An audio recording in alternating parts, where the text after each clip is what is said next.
The first time I realized my life had been rewritten without my consent was on a Monday morning when the bank called me. The voice on the other end was calm, too calm for the words she delivered. "Mrs. Lewis, your mortgage payment is overdue. You're in arrears for the Miami property."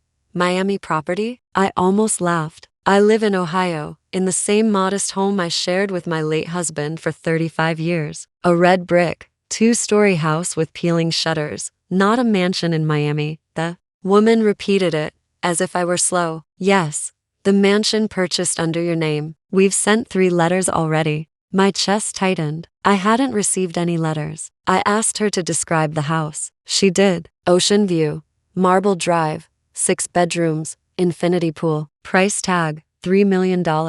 I nearly dropped the phone. That exact moment, I knew it wasn't a clerical error. It had fingerprints, familiar ones, my son's and his wife's. They had been circling me for years, wrapping their arms around my grief after my husband passed, pretending to care, while their eyes were fixed on something else entirely, my savings, my name, my trust.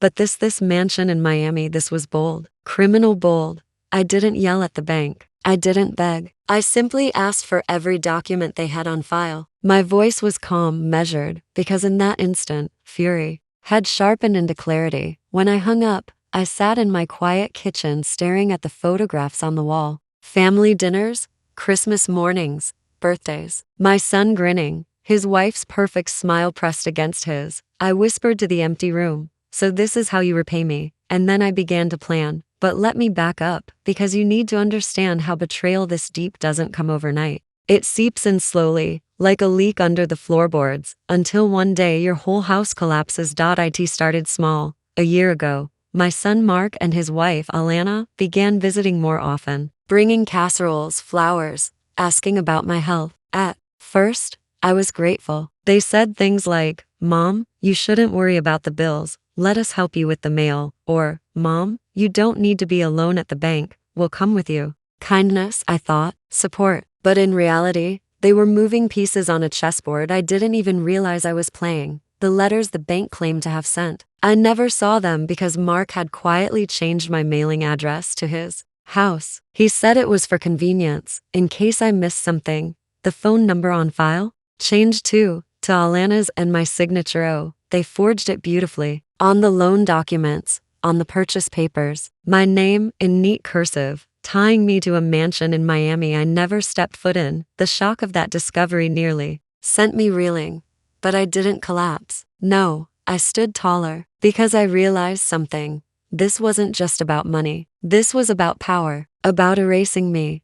That night, I couldn't sleep. I kept seeing their faces, smiling across the dinner table, talking about vacations, pretending to be the perfect family. I remembered the week before, when Alana had bragged about a little getaway they'd taken. She said they'd stayed with friends, that it was nothing fancy. Lies. They weren't with friends. They were in Miami, in that mansion, sipping champagne by the pool I was unknowingly paying for. The next morning, I went to the bank in person. The clerk handed me a thick envelope of documents. I sat in my car and read every line. And there it was, my son's handwriting on small notes attached to the forms, instructions to rush approval and send correspondence to our Florida address. Our Florida address. They'd written me out of my own life. This is the part where I want you to understand something. Betrayal by strangers hurts, but betrayal by blood that leaves scars you don't see. I know some of you watching this might have faced your own betrayals. If you've ever been left out,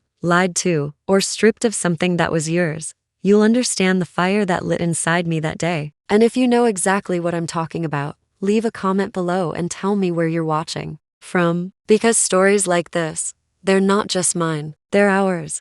I didn't call Mark right away. No, I wanted him to dig his own grave a little deeper. So I acted as if nothing had happened. When he and Alana came by that weekend, arms full of groceries and smiles plastered on their faces, I made tea. We sat in the living room, and they asked me the same gentle questions. "How are you feeling? Mom, need help with your bills?" I looked at them and thought, thieves, but I smiled back, because sometimes silence is sharper than accusation. Later that night, I pulled out the old safe my husband had kept in the basement. Inside were folders of our life wills, property deeds, savings bonds. I realized something chilling. Mark had the spare key to the safe, and a memory hit me. A few months earlier, he'd stopped by unexpectedly, saying he wanted to look through Dad's old things. I thought nothing of it, but now, I saw it for what it was: reconnaissance. He'd found the papers, the numbers, the trust accounts. He had been planning this long before the Miami mansion ever existed.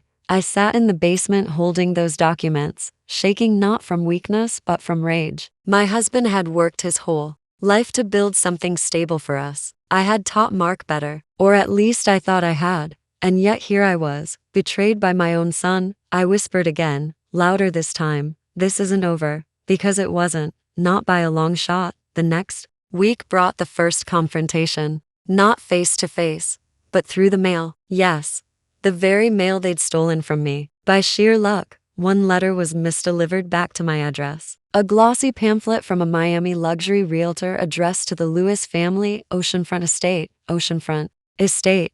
I felt my blood boil. They weren't just using me. They were flaunting it, pretending that house was theirs. When the mortgage payments were being drained from accounts tied to my name, that was when I made my decision. I would not only expose them, I would take everything back. But you'll see, betrayal has layers, and in its part, I'll show you the first shocking crack in their perfect little scheme, a crack that came from someone I least expected. Because every story of deception eventually meets its reckoning. The invitation arrived like a poison gift. Mark called me on a Thursday evening, his voice smooth, cheerful, practiced. "Mom, we're hosting a dinner this weekend. Just a small gathering. We'd love for you to come." I hesitated, clutching the phone tighter. After what I had discovered, the thought of sitting across from them made my stomach twist. But something inside me said yes, not because I wanted to see them, but because I needed to. Sometimes the best way to study a snake is to sit close enough to watch it coil.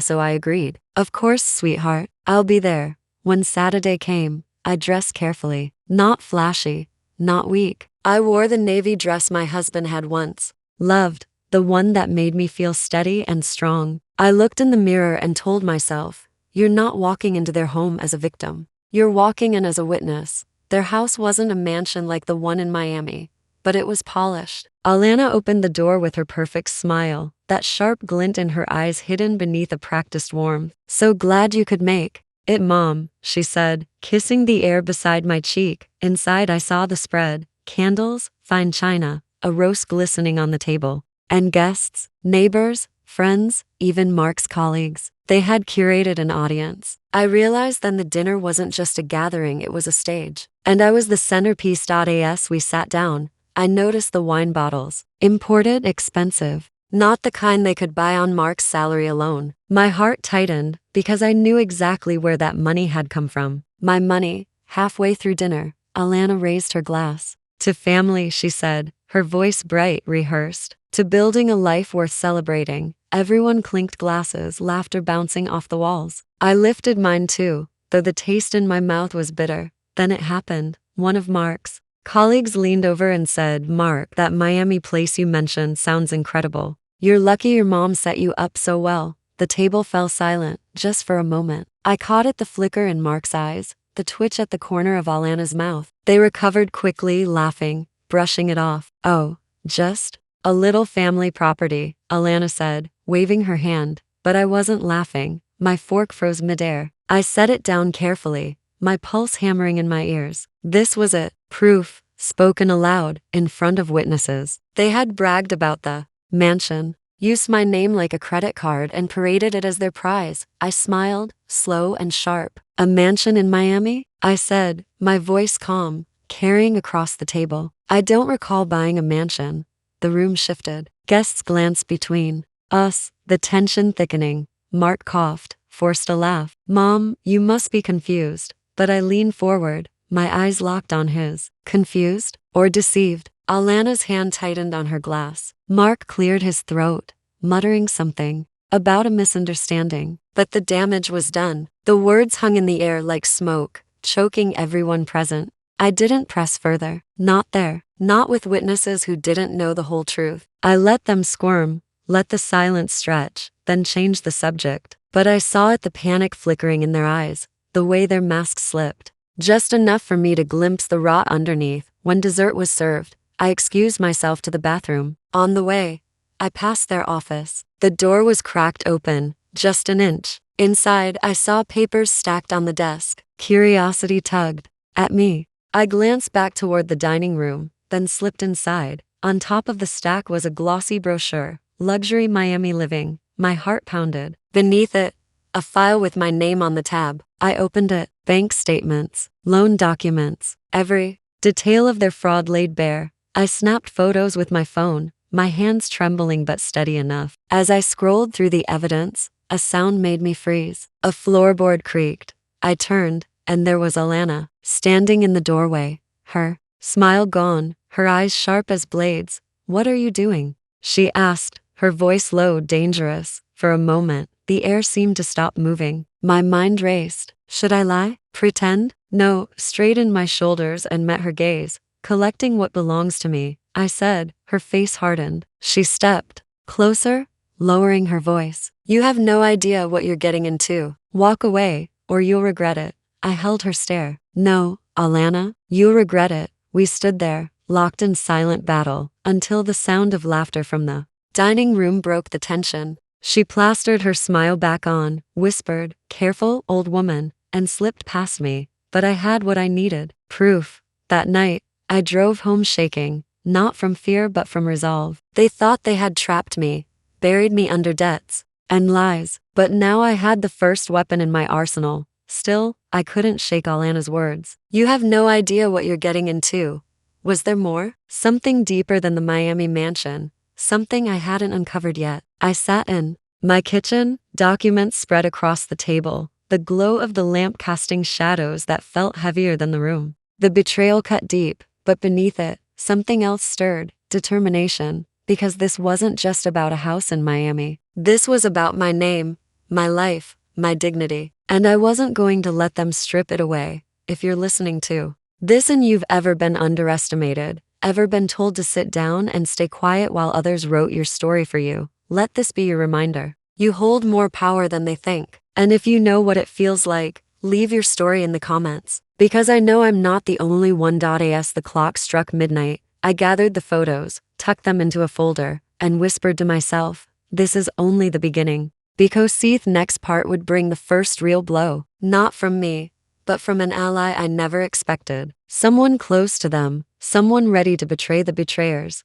And that was when their empire began to crumble. It was a stormy night when the knock came. Heavy rain pounded the windows, wind rattled the shutters, and I was alone in the house, sifting through the photos I had taken of Mark and Alana's fraudulent documents. The knock was urgent, almost frantic. My first thought was fear. Had they found out I'd taken pictures? Had they come to silence me? My pulse quickened as I stood slowly, every creak of the floorboards echoing louder than usual. I opened the door, and to my shock, it wasn't Mark or Alana. It was Sarah, their longtime neighbor, the one who always seemed to quiet at their parties, who never laughed as loudly as the rest. Her coat was soaked, her hair plastered to her face, her eyes darting nervously. "Can I come in?" she whispered. I hesitated only for a second before stepping aside. She slipped inside, dripping water onto my rug, looking over her shoulder, as if she were being followed. When I asked what brought her here, she gripped my arm and whispered, "I know what they did to you. And you need to know everything before it's too late." Those words hit harder than the thunder cracking outside. I led her into the kitchen, handed her a towel, and poured tea. Her hands shook as she wrapped them around the mug. "Mark and Alana," she began, her voice low. "They've been bragging for months. Not just about the Miami mansion, about everything. The accounts, the way they've been moving money. They think they're untouchable." I froze. "Accounts, plural." She leaned closer. "I didn't want to get involved, but then I overheard them talking about you last week, about how you were becoming suspicious. Alana said they might have to take care of things permanently if you got in the way." My breath caught in my throat. Permanently. For a moment, the room seemed to tilt. My own son, my own flesh and blood, sitting with his wife, discussing how to erase me not just from the mortgage but from life itself. I clenched the edge of the table until my knuckles whitened. Sarah's words sliced through the last thread of denial I'd been clinging to. This wasn't just betrayal. This was danger. I asked her why she was telling me this. Her eyes filled with something I hadn't expected. Guilt. "Because I helped them once," she admitted. "They asked me, to notarize some documents. I didn't know at first what it was for, but when I realized your name was on them, I felt sick. I kept quiet because I was afraid, but now I see what they're capable of." Her voice cracked. "And I won't be silent anymore." In that moment, I saw not just fear in her eyes but determination. Sarah was more than a neighbor. She was the crack in their foundation, the ally I hadn't known I needed. We sat together for hours, piecing everything she knew with everything I had discovered. She told me about the trips, the luxury cars, the quiet meetings with strangers who always carried briefcases. She had heard whispers of offshore accounts, shell companies, and a plan to move permanently to Miami once they drained everything under my name. I showed her the photos I had taken from their office. Her eyes widened. "This is enough to bury them," she said.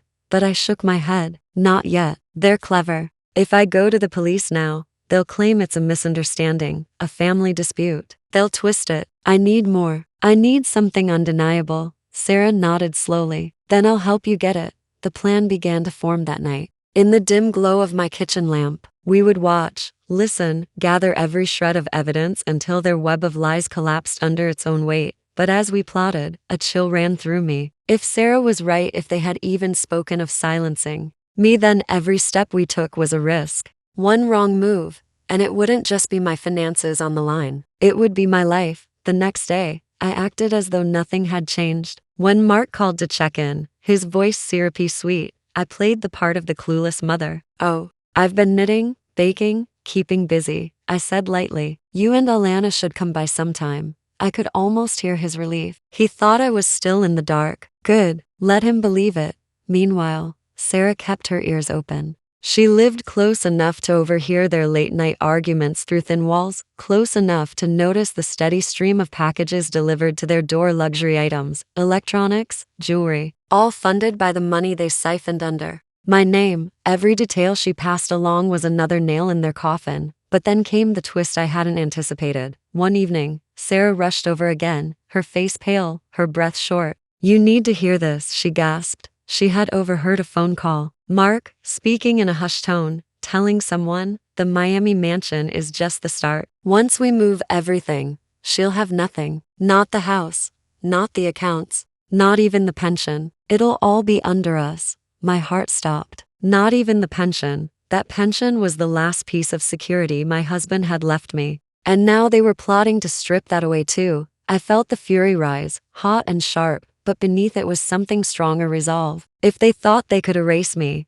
they had no idea who they were up against. And this is where I want to speak to you directly. If you've ever been cornered, if you've ever had people circle like vultures waiting to take what is yours, you know the fire that ignites inside when you realize you have nothing left to lose. Have you ever faced that? Leave a comment below, because I know I'm not alone. That night, as the storm cleared and silence fell over the neighborhood, I sat with Sarah and whispered the words that sealed our alliance. "It's time to stop being prey," I said. "It's time to hunt." Her eyes met mine, fierce and unflinching. "Then let's bring them down." And in that moment, I knew the tide had shifted. The next part would not just be about secrets whispered in kitchens. It would be about action. About stepping into their world, into their mansion of lies, and turning their own weapons against them. Because I had an ally now, and together, we were going to make them fall. The first strike had to come from me. I could not sit back any longer, waiting for Mark and Alana to decide when to make their move. No, if they thought I was weak, if they thought I was scared, I would prove them wrong. It was Sarah who gave me the opening. "They're hosting a cocktail party this Friday," she whispered one afternoon, her eyes sharp with urgency. "Investors, neighbors, people they're trying to impress with this Miami story. If you want to shake their confidence, that's your chance." At first, I hesitated. A cocktail party? That was their territory, their polished smiles, their stage. But then I thought back to the dinner, the way one careless remark from Mark's colleague had rattled them. What if I could use their own arrogance to unravel them? So I agreed. "I'll go," I told Sarah, my voice steady. "And this time, I won't sit quietly." Friday night arrived. Their house glowed with lights, music drifting into the street. Cars lined the driveway, sleek, expensive machines that screamed wealth. I knew better. I knew whose money had bought them. I walked up the path alone, shoulders squared, every step measured. My heart hammered in my chest. but my face was calm. I was not a mother visiting her son. I was a witness walking into the lion's den. When the door opened, Alana stood there in a glittering dress, her smile like a dagger wrapped in silk. "Mother," she purred, kissing the air by my cheek. "So glad you could come." Her eyes flicked over me, searching for weakness. I gave her none. Inside, the room shimmered with champagne glasses and laughter. Mark worked the crowd, charming investors, boasting about new properties and family support. I watched him from across the room, the way he leaned in close, lowering his voice as though sharing precious secrets that were mine. Half an hour passed before I made my move. I waited until the room was thick with conversation, until Mark had drawn a small circle of guests around him. Then I approached, my heels clicking against the floor, each step deliberate. "Darling," I said sweetly, placing a hand on his arm.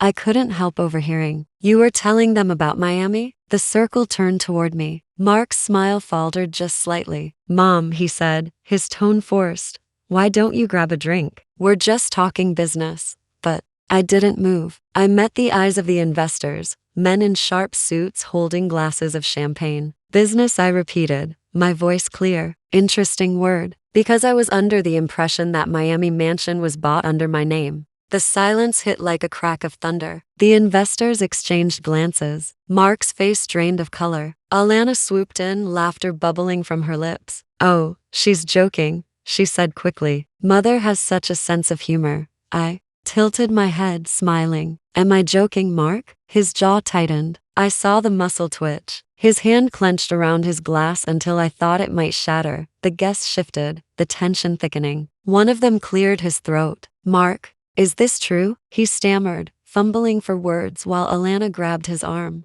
"Of course not," she said, her voice dripping with charm. "Family misunderstandings. You know how it is." But the seed had been planted. Doubt, suspicion. In the world of investors, reputation was everything. And tonight, I had cracked. Theirs wide open. I didn't stay long. I left before they could corner me, before they could recover enough to spin the story. But as I walked out into the night air, I felt their eyes burning into my back, and I knew they would not forgive me for humiliating them. The retaliation came quicker than I expected. 2 days later, I received a notice in the mail. Legal papers. My own son was suing me. The claim? That I had transferred certain assets to him voluntarily and was now trying to defame him out of spite. I sat at my kitchen table, hands trembling as I flipped through the pages. Lies, every word of it, but written in the cold, unforgiving language of law. They weren't just trying to drain me financially. They were trying to destroy my credibility, to paint me as unstable, vengeful, senile. My son, my flesh and blood, had put his name on that lawsuit. The betrayal cut deeper than any knife. That evening, Sarah came over and found me staring at the papers. She skimmed them, her face darkening with anger. "They're scared,"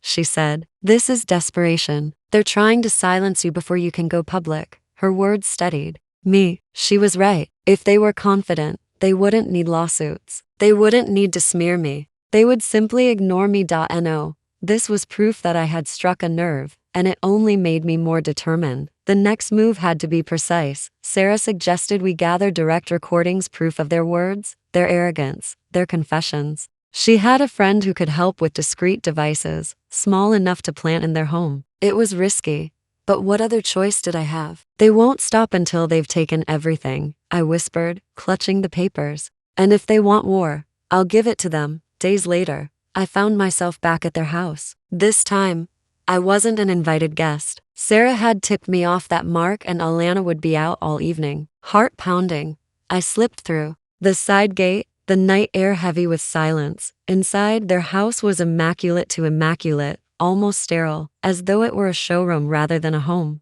But beneath the surface was rot, and I was here to expose it. I moved quickly, planting the small device Sarah had given me near their dining table, another in the office. Every second stretched into an eternity, my ears straining for sounds of their return. And then, as I was about to leave, I froze, because on the desk, in plain view, was a letter. It bore my name. And when I read the first line, the blood drained from my face. It was a draft, a statement declaring that I, of sound mind, had willingly transferred my assets to Mark and Alana, and that any future claims of fraud would be false. The bottom was a shaky Forged version of my signature. They were preparing to erase me on paper, just as Sarah had warned. I snapped a photo, my hands shaking, then slipped out into the night. When I reached home, I locked every door and window. The letter burned into my memory. It was no longer a suspicion, no longer whispers. It was war. And as I sat there, the recording devices now in place, I whispered to myself, let them talk. Let them reveal themselves, because scene 5 would be the turning point. The moment when their own words would become the rope that tightened around their necks. And now, to you listening, if you've ever been betrayed by someone you trusted with your life, you know the pain. But you also know this betrayal can either break you or build you. Which would you choose? Tell me in the comments. Because for me, the choice was clear. That night, as I drifted into an easy sleep, one thought echoed in my mind. The hunters had become the hunted, and they didn't even know it yet. The recordings were my only hope. If Mark and Alana were reckless enough to gloat in their own home, then the very walls would become witnesses against them. And I was ready to listen. Sarah arrived the next morning with her laptop, her face grim but determined. We sat at my kitchen table, blinds drawn, papers scattered like battle plans. My hands trembled as she connected the small device to the laptop, the screen lighting up with a list of captured files. There, she said, pointing. That's last night. I nodded, bracing myself. She hit play. At first, there was only silence, the faint hum of air conditioning. Then, the sound of a door opening, heels clicking on the floor. Alana's voice filled the room, smooth and sharp as a blade. Did you see her face at the party? She laughed. Mark? She looked like a ghost. I thought she was going to faint. Right there in front of the investors, my chest tightened, but I forced myself to keep listening. Mark's voice came next, lower, harsher. She's dangerous when cornered. You heard what she said. They're already asking questions. Alana scoffed. Please, she's nothing but an old woman clinging to scraps. By the time we're done, she won't even remember her own name, let alone what's ours. Sarah's eyes widened. She paused the recording. Do you hear that? They're planning more than just financial fraud. I nodded slowly. They want to erase me completely. She hit play again. Mark sighed in the recording. The lawsuit is just the beginning. Once we get her declared mentally incompetent, everything falls to us legally. Assets, house accounts. She won't have a leg to stand on. Alana chuckled. And if she fights back, let her. The courts always side with the young and successful. Who would believe her over us? The laughter that followed sent a chill down my spine, pressed my hand to my mouth, holding back the wave of nausea that rose in my throat. My own son, my flesh and blood, planning to strip me not just of money, but of my identity, my dignity. Sarah reached over, squeezing my hand. This is it. This is the evidence we needed. But I wasn't satisfied. Evidence was good. Proof was good. But I wanted more. I wanted their darkest intentions, every vile word, every boast, every careless slip. Play another, I whispered. The next recording was worse. Alana again. We need to push her faster. The longer she hangs on, the more likely she is to stir trouble. Maybe we should start slipping things into her medicine cabinet. Confuse her. Make her forget. Mark grunted in response. No, too risky. But the forgery will work. Once that document is signed and dated, nobody will care what she says after. It'll all look like paranoia. Sarah froze the playback. Her jaw dropped. Slipping things into your medicine? This isn't just fraud. This is premeditated abuse. If you go to the police with this. I shook my head. Not yet. If I go too early, they'll twist it, spin it, bury it. I need them cornered so tightly there's no escape. The words tasted bitter, but the truth was undeniable. If I had learned anything, it was that half measures would only make them bolder. No, I needed their empire to collapse all at once, and that meant patience. That night, I could barely sleep. Their voices echoed in my head, replaying every cruel word. I saw Mark's face as a child, laughing, holding my hand, running through the park. How had that boy grown into this man? Tears blurred my vision, but they quickly hardened into resolve. If he had forgotten who raised him, who sacrificed for him, then I would remind him in the harshest way possible by showing the world what he had become. Days turned into a blur of planning. Sarah's friend extracted more files from the devices, each one darker than the last. I heard Alana mocking my handwriting as she practiced forging my signature. I heard Mark boasting about the investors' money, bragging about how none of them suspected a thing, and then, the twist that shattered me completely. One recording captured a conversation I was never meant to hear. Alana, once we sell the Miami mansion, what about her house? We can put it on the market within weeks, split the profit, reinvest. Easy, Mark. She'll never agree to that. Alana laughed, cold and cruel. She doesn't need to agree. She won't even be living there by then. Remember? Conservatorship, my home, my last sanctuary. They were already dividing it like vultures over a carcass. I slammed my fist against the table as the recording ended. They won't take it. They won't take one more brick from me. Sarah nodded firmly. Then it's time we make the next move. The next move came quicker than I thought. That same evening, I found Mark waiting at my doorstep. He stood there in a press suit, holding a leather folder, his expression carefully neutral. Mom, he said smoothly, we need to talk. I stared at him, my pulse racing. About what? Another document you want me to sign? He forced a smile. Don't be dramatic. This is about making sure you're protected. Things are complicated now. With the lawsuit, with the accounts. If you'd just agree to let us handle everything legally, you wouldn't have to worry. I narrowed my eyes. And what happens when I sign away the last of my rights? His smile faltered. For just a moment, the mask slipped, and I saw the greed lurking underneath. You won't regret it, he said softly. I stepped back, my voice sharp. Get off my porch. He opened his mouth to argue, but I slammed the door before he could speak another word. Behind it, I heard him mutter something under his breath, something cold and venomous. You regret this. I leaned against the door, my heart pounding, fear clawing at my chest. But fear wasn't enough to silence me anymore. I picked up the phone and called Sarah. It's time, I said. We go public. The plan was bold, maybe reckless, but it was the only way to trap them. Sarah suggested reaching out to the very investors Mark had charmed, the ones who had poured money into his schemes. If they heard his private words, his mockery, his lies, they would turn on him instantly, and once his reputation crumbled, the law would have no choice but to follow. We began compiling the recordings, arranging them in a timeline, each one darker than the last. Fraud, forgery, plans of abuse. Every crime laid bare in their own voices. By the time we were done, we had enough to bring their empire crashing down. But even then, I hesitated, because one question haunted me in the quiet of the night. How had it come to this? How had my son, the boy I once rocked to sleep, become my enemy? The answer was one I would never fully know. But one thing was certain, the son I had raised was gone, and the man who remained had chosen greed over blood.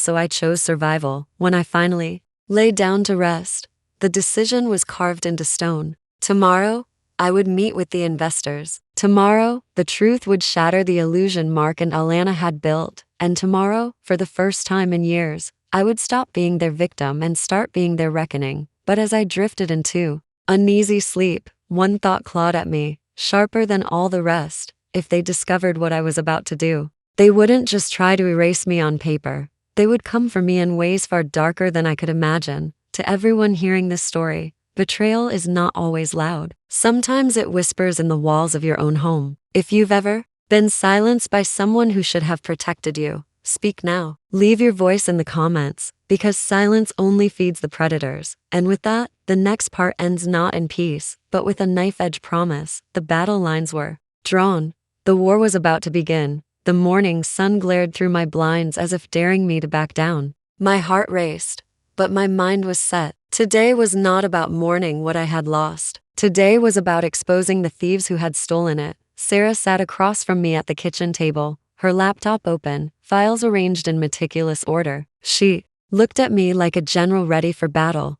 Are you sure about this? She asked. I stared at the stack of recordings and nodded. If I stay silent, they win. If I speak, at least the world will see them for who they are. She tapped her screen. The investors will be at the downtown office at 11. They think it's another presentation from Mark, but instead, they'll get you. That sentence alone made my stomach twist. Facing strangers was one thing. Facing Mark's carefully built empire, the people he had charmed with lies, was another. Would they even believe me? Or would they look at me the same way Mark did, as a burden? A relic? A nuisance to be pushed aside? But I had no choice. I had the truth, and the truth was louder than fear. The office building loomed above me like a fortress of glass and steel. Inside, everything was polished, efficient, expensive. My heels clicked on the marble floor as Sarah and I made our way to the conference room. When the doors opened, a half-dozen investors looked up, brows furrowed in confusion. They expected Mark. They expected smooth charm and rehearsed promises. Instead, they saw me, a mother carrying the weight of betrayal in every line of her face. One of them, a tall man in a navy suit, cleared his throat. "And you are?" I set down my folder, my voice steady. "I am the one who funded your dreams, and the one they left behind with the debt." Murmurs rippled across the table. I caught Sarah's eye. She gave me a small nod. It was time. I pressed play on the first recording. Mark's voice filled the room, arrogant and careless. "The investors won't suspect a thing. They're too blinded by the profit margins. By the time they realize, we'll be long gone." The investors shifted uncomfortably. One woman frowned, leaning closer as the audio continued. Alana's laugh followed. "It's almost too easy. And that old woman? She'll take the fall. She won't even know what hit her." Gasps filled the room. I paused the playback, letting the words sink in. "That old woman," I said, my voice trembling with rage, "is me. The mother who gave him everything. The woman they plotted to erase." The tall man in the navy suit looked pale. This could be fabricated. Anyone can splice audio. Sarah was ready. She pulled out the time-stamped files, the synced transcripts, the authentication reports from her friend. "This isn't spliced. This is raw. This is their real voice, their real plan. And we have more." I hit play again. This time, Alana's voice was sharp, venomous. "Slip things into her medicine. Make her forget. Once she's declared incompetent, it's all ours." One of the investors slammed his hand on the table. "Enough. This is criminal."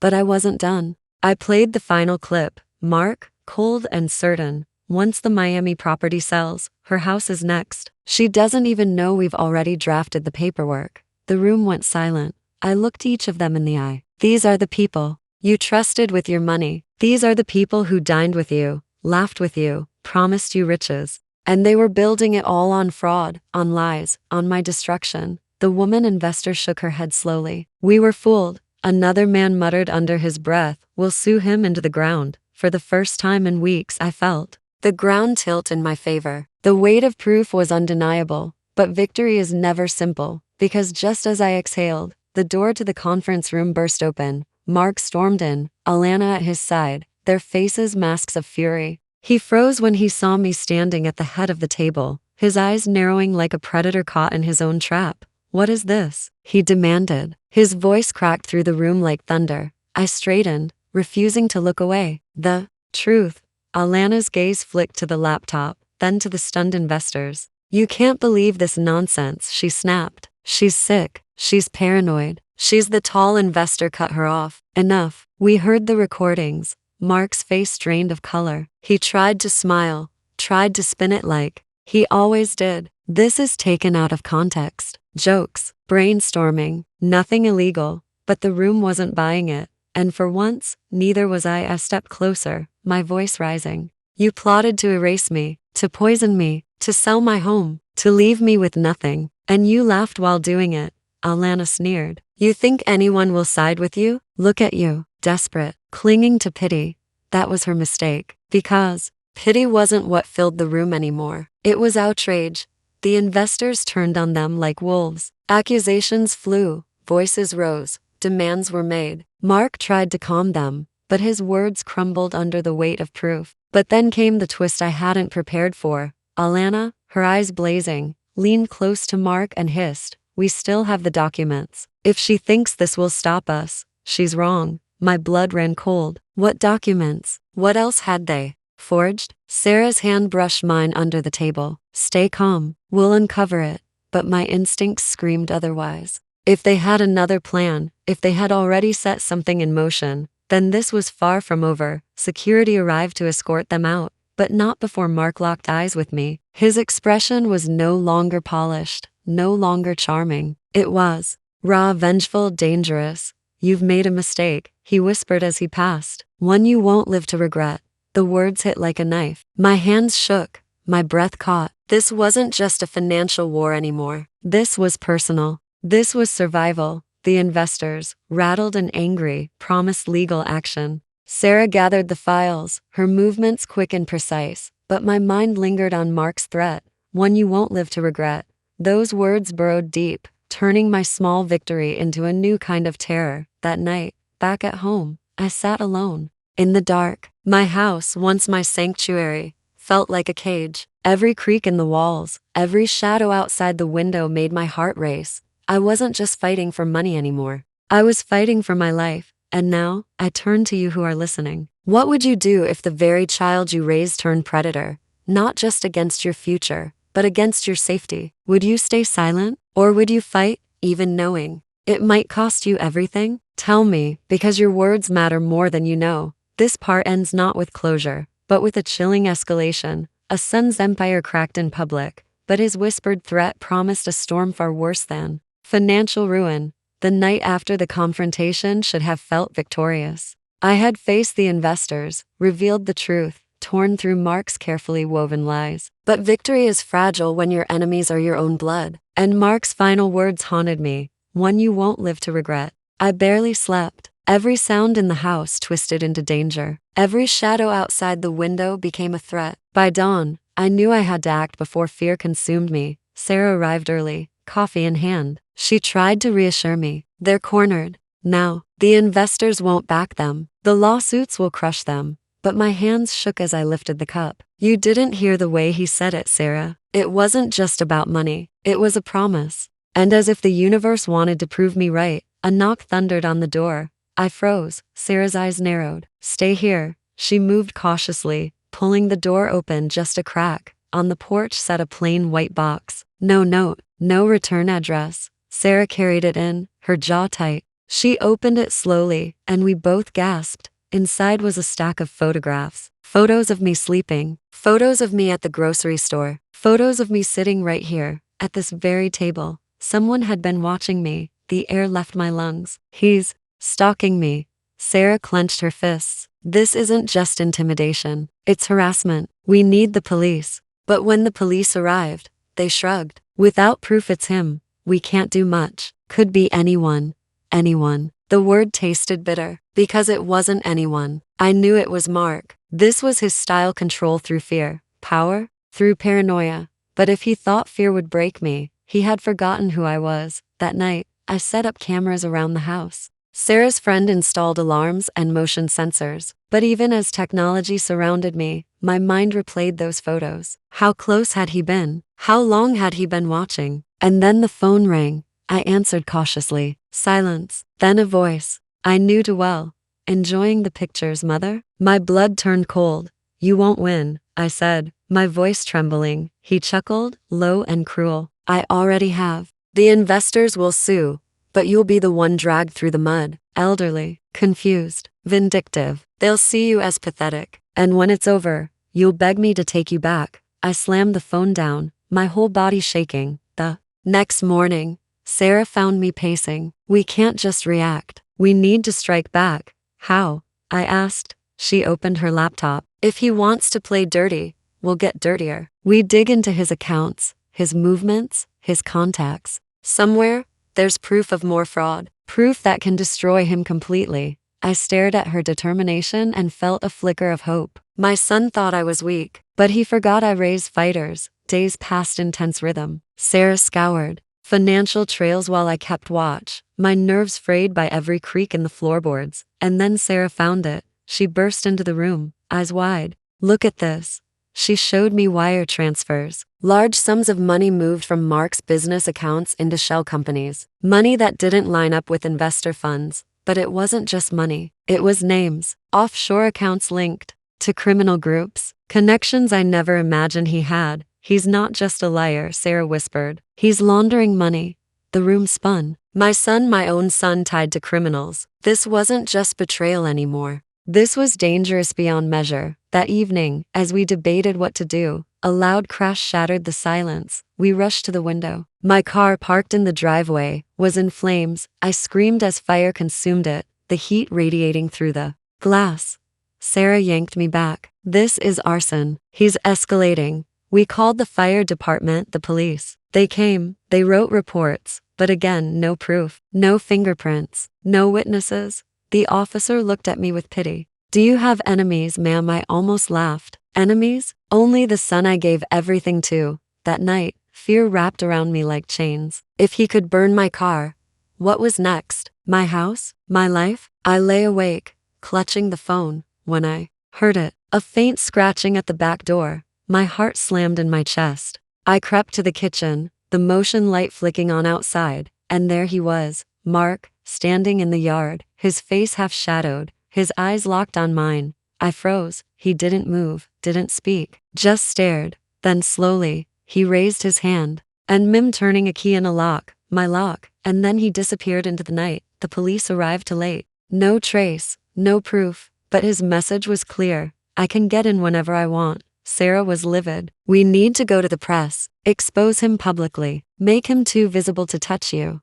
But I shook my head. Not yet. He's not just reckless. He's calculated. If we go public too soon, he'll twist it against me. Instead, I made a choice. I wasn't going to run. I wasn't going to hide. If my son wanted a war, I would give him one. The next morning, Sarah and I went to the courthouse. We filed for a restraining order. We handed over the photos, the recordings, the fire report. The clerk promised to escalate it, but as we left, I spotted him across the street, Mark, watching, a smile playing on his lips, and then I saw Alana beside him, holding a folder. She looked straight at me and mouthed 3 words that made my stomach drop. It's already done. I grabbed Sarah's arm. What's done? We hurried back to the car, my mind racing. Sarah flipped through her phone, searching records. Then her face drained of color.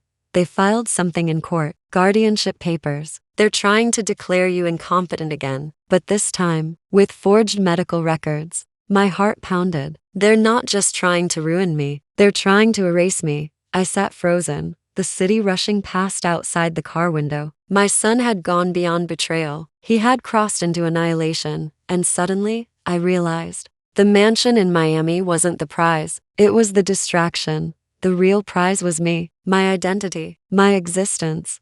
That night, I couldn't sit still. I walked from room to room, my hands trembling, my mind replaying Alana's cruel smile. If they succeeded, I would lose everything: my freedom, my name, my life, and I knew one thing with absolute certainty. The next move would decide everything. Now, I ask you, if the people you loved most plotted not just to steal your wealth, but your very sanity in the eyes of the world, what would you do? Would you surrender? Or would you fight, knowing they'll stop at nothing? The night after court felt endless. I lay in bed, clutching the phone that had become my lifeline and my curse. Whoever was sending me those photos and videos had exposed Mark's darkest schemes, but they had also put me in greater danger. If Mark found out I had a secret source inside his world, he would stop at nothing to silence them and me. Sleep never came. At a.m., the phone buzzed again. My hands shook as I opened the message. It's time we met. Tomorrow, midnight, Pier 7. Come alone.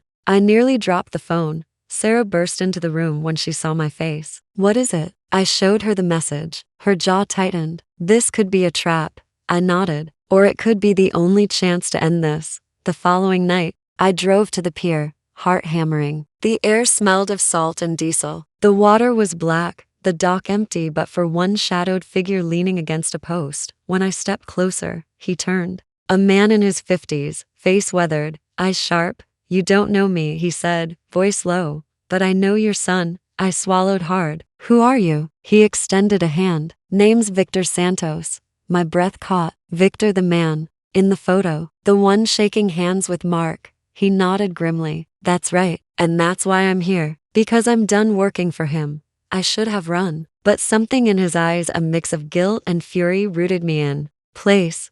You worked with my son? I asked. For years, Victor admitted. Money laundering, real estate scams, offshore accounts. He's ruthless, more than you know. But he crossed a line when he dragged me into his war with you. He set me up to take the fall if things went south. I won't let that happen.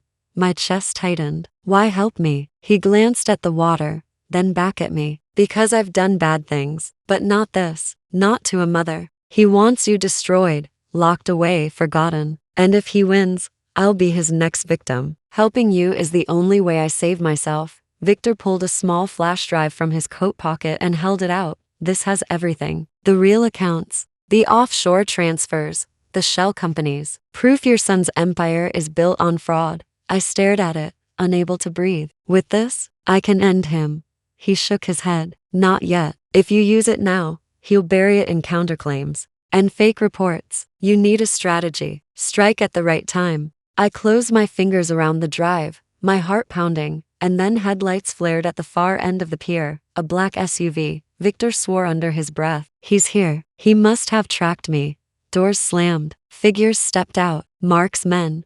Run. Victor hissed. Go. We sprinted down the pier, boots thundering against the planks. Shouts echoed behind us. A gunshot cracked the air, splinters flying past my face. Victor grabbed my arm, pulling me toward a side ladder. We climbed down to the water's edge and scrambled onto a small fishing boat tied at the dock. The engine roared to life, and we tore into the black waves as bullets hit the water around us. I clutched the flash drive to my chest. If I lost it, everything was over. As the shoreline receded, Victor turned the boat toward the open bay. His jaw was set, his eyes blazing. You see now, he shouted over the wind. Your son isn't just greedy, he's dangerous. He's willing to kill. We docked on the far side of the bay, hiding the boat in the reeds. My hands still shook as I stepped onto the shore. Victor gripped my shoulder. Keep that drive safe. They'll come for it. They'll come for you. But if you hold out until the next hearing, we can expose him in front of everyone. Before I could respond, headlights appeared on the dirt road above us. Another SUV. Victor cursed. They're everywhere. Go now.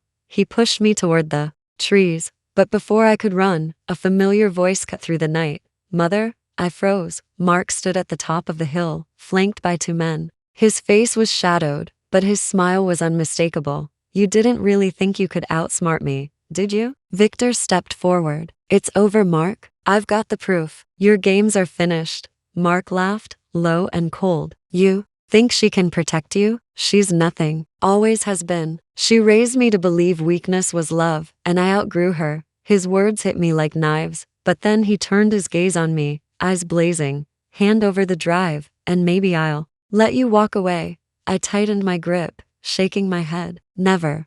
Mark's smile vanished. He motioned to his men. Take it from her. The men descended the hill. Victor pulled a pistol from his coat, firing into the dirt at their feet. They stopped short, hesitating. This ends tonight, Victor growled. For a moment, the air crackled with tension. One wrong move and blood would stain the grass. But then Mark raised a hand. Enough. He stared at me, his voice calm, almost tender. You don't understand, Mother. That drive won't save you. It'll destroy you. Do you know whose accounts are mixed in with mine? Yours. I made sure of it. My blood turned to ice. What? He smirked. Every transfer, every offshore deal. I used your name, your ID. When it all comes crashing down, you'll be the one they lock up. I staggered back, the world spinning. Could it be true? Had he not only stolen from me, but framed me as well? Victor's eyes went wide. He's bluffing. He has to be. But Mark's smile told me otherwise. You think you're the victim, but you're the scapegoat. The drive in your hand doesn't save you. It buries you. The SUV's headlights flickered, casting long shadows across the field. My son stood there, calm, confident, a predator savoring the trap he'd set. I clutched the flash drive, torn between hope and despair. Victor leaned close, his voice urgent. Don't believe him. If we use this, we can prove everything. But you have to decide now. Mark's eyes locked on mine. Choose carefully, Mother. Save yourself, or die with your delusions. In that moment, everything I had ever known about my son shattered. He wasn't just trying to take my house, my money, my dignity. He was trying to erase me completely, rewriting the truth until I was nothing but the villain in his story. I raised my chin, my hands steady despite the terror coursing through me, and I said the only words that mattered. I'll see you in court, Victor. Grabbed my arm, and we bolted into the woods as Mark shouted orders behind us. The night erupted in chaos, shouts, engines, crashing footsteps. But one truth burned inside me, stronger than fear. My son had tried to break me, but he had just revealed his greatest weakness. He still believed I was powerless. He was wrong. Now I ask you, If the child you raised turned your love into a weapon and built a trap so perfectly that even proof of his crimes could condemn you, would you risk everything on the hope that truth could still win? The courthouse was colder than I remembered. Its marble pillars rose like silent sentinels, and the echo of my heels on the floor sounded like a countdown to execution. In my purse, the flash drive felt like both salvation and a death sentence. Victor's words echoed in my mind. If we use it, we can expose him, but it could bury you too. Sarah squeezed my hand as we entered the courtroom. No matter what happens, she whispered, you've already won. You refuse to let him break you. But deep inside, doubt gnawed at me. If Mark had truly used my identity in his schemes, then the very evidence I planned to present could condemn me. Mark entered like a conqueror. He wore a tailored suit, his smile polished, his entourage of lawyers trailing like shadows. When his eyes met mine across the room, his smirk was unmistakable. To him, this was not a trial. It was a coronation. The judge called the session to order, and the prosecution began their opening arguments. They painted Mark as a dutiful son, financially burdened by an ungrateful mother. According to their narrative, I had driven him to desperation, forced him to cover my reckless spending, and when the truth came out, I had fabricated lies to frame him. The words cut deep. People in the gallery murmured, some nodding in judgmental agreement. My throat tightened. But then my lawyer stood. She was steady, confident. Your Honor, she said, the truth is not what Mr. Hamilton wants you to believe. Today, we will show you how his empire was built, not on sacrifice, but on fraud. And we will show you that he did not save his mother. He betrayed her. The battle began. Emails, contracts, bank statements, each side hurled their weapons like spears. Mark's lawyers dismissed every piece of evidence we presented as forged or manipulated. They painted Victor as a criminal with no credibility, but then it was my turn. The judge allowed me to take the stand. I looked out over the sea of faces, strangers, reporters, jurors, and felt my knees weaken. But when I saw Mark leaning back in his chair, arms crossed in smug defiance, a strength I didn't know I had surged through me. I am not perfect. I began, but I am not a liar. I worked for 40 years to build a home, a life for my family. And my son took it all. He told me it was for my future, but he used my name, my trust, my love to fund his greed. Gasps rippled through the room. Mark's smile faltered for the first time. Then came the moment of truth. My lawyer nodded, and I pulled the flash drive from my purse. My hands trembled as I passed it to the bailiff. This, I said, is the record of every account, every shell company, every transfer. It will show who Mark Hamilton really is. The evidence was loaded onto the screen. Numbers, names, dates, all projected in sharp detail. And then the shock came. There it was. Dozens of transfers, offshore accounts, shell companies, all under my name. The courtroom erupted in whispers. The prosecutor pounced. Ladies and gentlemen, you see, this was her scheme all along. She is not a victim, she is the mastermind. I froze. My heart sank. Had Mark truly woven me so tightly into his crimes that even the truth made me look guilty? Mark rose, feigning outrage. I never wanted to expose her like this. She's my mother. But you see now she cannot accept responsibility for what she's done. The room turned against me. And then Victor stood. He had been silent until now, sitting in the back row, his eyes burning holes into Mark. He stepped forward, demanding to be heard. The judge hesitated, then allowed it. Victor's voice was steady, cold. Everything you just saw is true, but what you don't see is how those accounts were created. Mark Hamilton used his mother's identification, her credit, her digital signature. I know because I helped him set it up. The room fell silent. Mark shot to his feet. Lies. He's a criminal. He's trying to save himself. But Victor held up his phone. Not lies. Proof.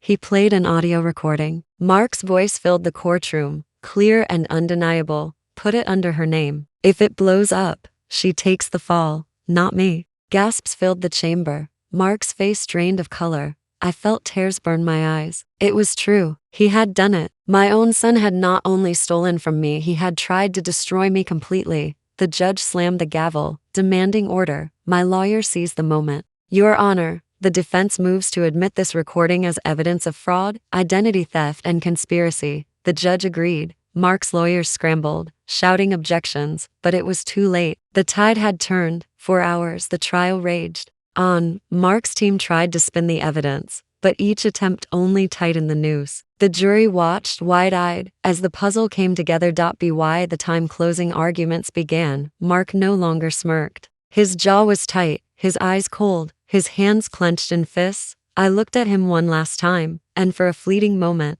I saw not a monster, but the boy I had once held, once believed in. The boy who had become a stranger. When the jury returned, the room was silent. On the charge of fraud, guilty. On the charge of identity theft, guilty. On the charge of conspiracy, guilty. Mark's head dropped into his hands. The judge's voice echoed like thunder. Mark Hamilton, you are hereby sentenced to 30 years in federal prison without parole. A collective gasp swept the room. Mark turned to me then, his eyes filled not with remorse, but with hatred. You did this to me. I swallowed the lump in my throat. No, Mark, you did this to yourself. When it was over, I walked out into the sunlight. Sarah embraced me, tears streaming down her face. Victor stood nearby, his expression weary but relieved. You did it, he said. I shook my head. No, he didn't. He revealed himself for who he truly is, for the first time in years. I felt the weight lift from my shoulders. The house, the money, the years of betrayal, none of it mattered anymore. I had survived, but as we left the courthouse, I couldn't help but wonder, had I truly won? Or had I merely cut away the last tie to the son I once loved? That question will haunt me forever. And now I ask you, if your own child turned your trust into a weapon and tried to erase you from your own life, would you fight to the end, even if it meant losing them forever?